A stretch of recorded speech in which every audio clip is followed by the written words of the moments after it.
Hey guys, we're at Front End Conf talking to some of the speakers. We got Dave Rupert here, whose talk was really funny. So why don't you tell us about yourself and what you were talking about? So the official title of my talk was Flexible Media in Responsive Web Design, which is really... It's a nice long title. Yeah, it's a mouthful. And it's really boring. So I wanted to call it Getting Flexy with Uncle Dave, and so that's why I changed the name of the talk to. And basically, I'm Uncle Dave, and getting flexy is all about responsive web design, just how to embrace the concept of responsive web design fully. I feel like a lot of us get started and we're like halfway into it and we're like doing our old tricks, and this is just all about being fluid in all aspects of your design. So. Yeah, well, you were talking about like that when you guys started looking at responsive stuff, that you kind of like hated it, right?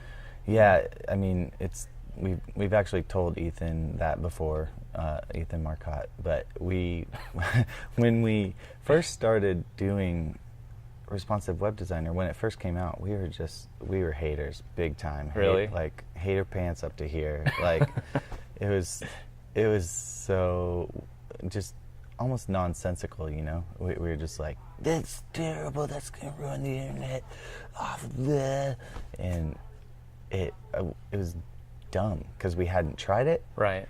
And we just were projecting basically what was like our fears, because we used to do these pixel perfect designs. Like I would spend like 2 days nudging a design, and then Ray or Trent would come through and spend like another day like nudging my nudges and like layering over a semi-opaque, you know, like JPEG over just to make sure it all was perfect.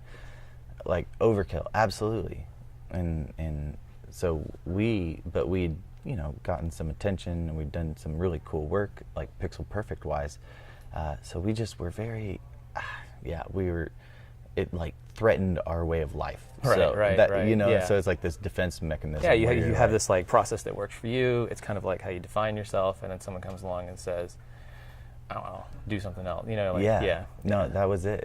We were just purely like in defense mode and irrational. But well, what made you how'd you get over it? Just trying it out and seeing other possibilities? Or? Yeah, well, we tried it out. We put it on just a few sites really poorly, but we just, you know, we're trying it. Right.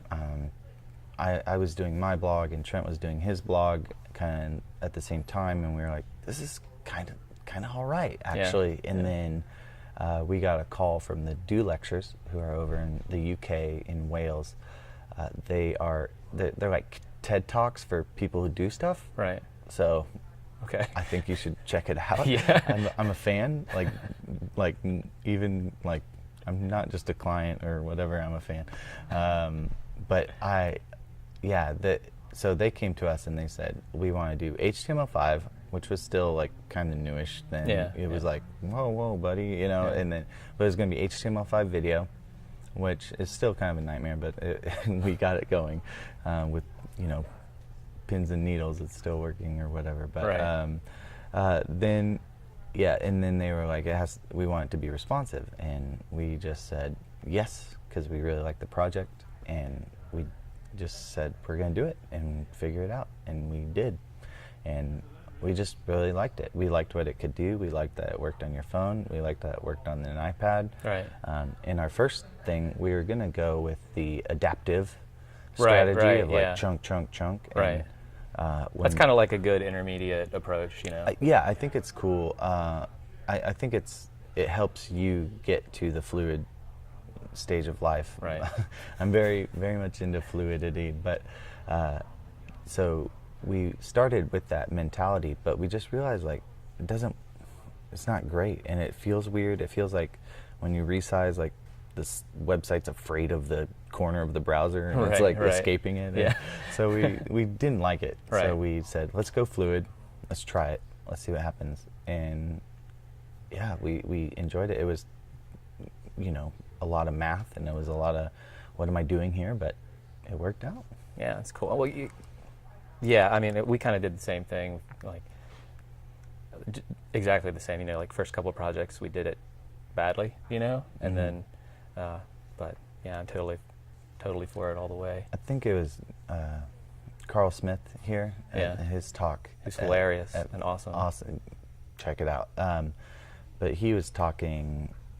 He was showing pictures of famous people, and he was saying, "Is this person cool or not cool?" But he said it in a more explicit manner. Yeah. But he said, "Is this person cool or not cool?" And he showed a picture of Edison, you know, and we all read the oatmeal article. Right. And Edison is not cool, but one thing that's cool about Edison is he accepted failure as a stage towards success. Or he's like, what is the quote? Like, I didn't fail, I just learned something that didn't work. Yeah. And to me, that's sort of like responsive. You just have to keep doing it, and if it fails, well, I think it's just that, like, some people think of failure as a dead end, like an end, and you have to go back and do something else. But it's kind of like, if it's just part of your process, then failure is not as big of a deal. You know, I mean, it's just like that. How I learned that, and finally got to whatever it was I wanted. Yeah, absolutely. Yeah. All right. Well, thanks for talking to us, man. Hey, you're a really funny speaker. If you guys ever get to see him speak, you totally should. Somebody called him the Zach Galifianakis of Web Talks. Well, that's just because I have a beard, probably. Which is good. Thanks a lot, man. Hey, thank you. Take it easy. Big fan.